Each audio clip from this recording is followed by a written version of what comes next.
He was disfigured beyond that of any man, and his form marred beyond human likeness, so that many were appalled at him.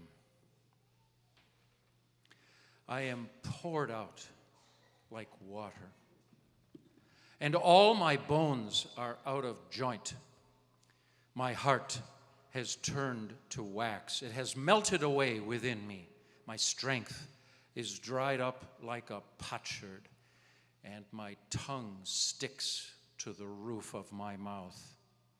You lay me in the dust of death. Dogs have surrounded me. A band of evil men has encircled me. They have pierced my hands and my feet. I can count all my bones. People stare and gloat over me. They had stripped Jesus and put a scarlet robe on him, and then twisted together a crown of thorns and set it on his head. "Hail, King of the Jews," they said. They spit on him and took the staff and struck him on the head again and again. They led Jesus out to an outcropping of rock just outside the city gates, a place called Golgotha, which means the place of the skull. 2 other men, both criminals, were also led with him to be executed, one on his right and the other on his left. And there they crucified him.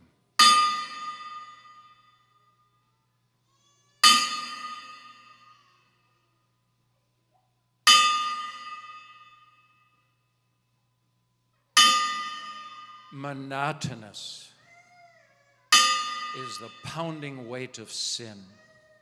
And how delicious to us are the things that displease God. When the first taste of sin drips like honey from our lips, we think not of what we do. We're only consumed by what we want. Soon, the sweetness of sin just curls the tongue, and bitter is the guilt that sours in the belly. Do not be deceived. God cannot be mocked.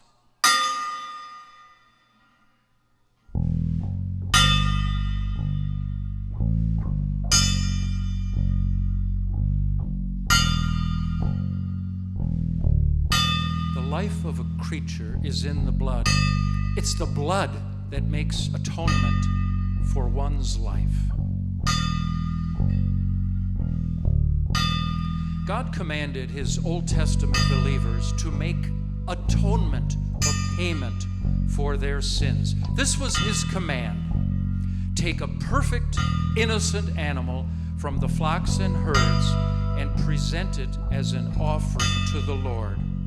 Place your hands upon the innocent creature so that it takes your place and bears your sin and sheds its blood in death.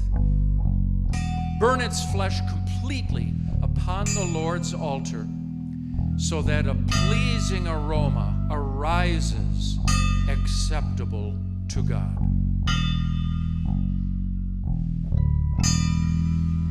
Stricken, smitten, and afflicted, see him dying on the tree.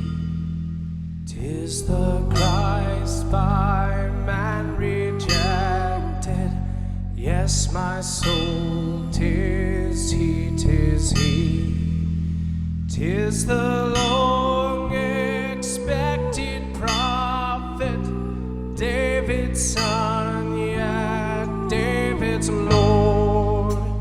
Proofs I see sufficient of it. 'Tis the true and faithful word.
is only a shadow of the good things that are coming, not the realities themselves, because it is impossible for the blood of bulls and goats to take away sins. Therefore, when Christ came into the world, he said, "Sacrifice and offering you did not desire, but a body you have prepared for me. I have come to do your will, O God."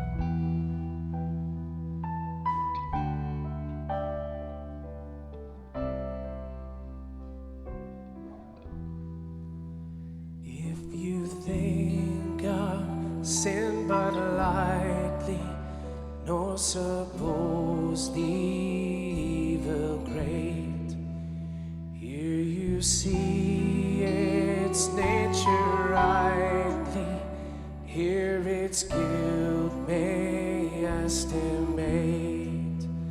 Mark the sacrifice appointed, see who bears the awful load.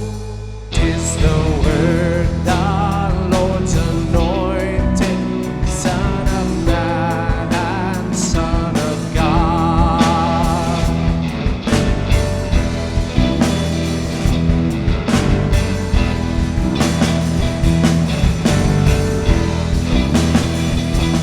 Here we have a firm foundation, here the refuge of the lost.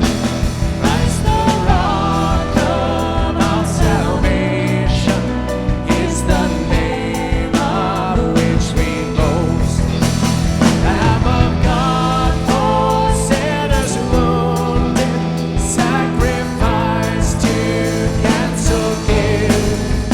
None shall ever be confounded who on him their hope have built.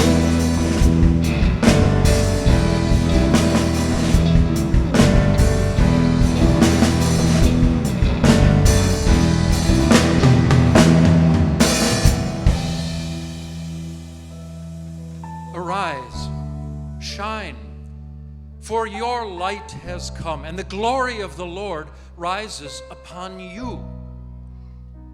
He grew up before him like a tender shoot, and like a root out of dry ground. He had no beauty or majesty to attract us to him, nothing in his appearance that we should desire him. Yet he was despised and rejected by men, a man of sorrows and familiar with suffering. Like one from whom men hide their faces, he was despised, and we esteemed him not.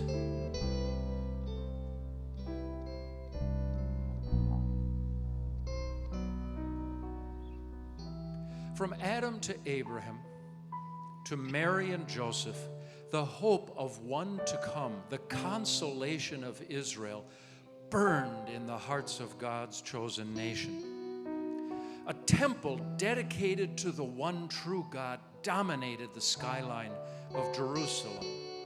And every day and every night, the blood of one lamb was spilled on its altar. And then, once a year, a lamb without blemish was brought home and consumed completely during Passover. These lambs are pictures, reminders, signposts for the costly wages of sin. They were signposts showing us how God would cross sin's great divide. Life was consumed with the foreshadowing of things to come. Yet, man, in his sin,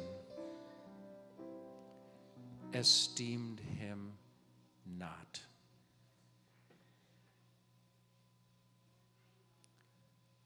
Father, forgive them, for they know not what they are doing.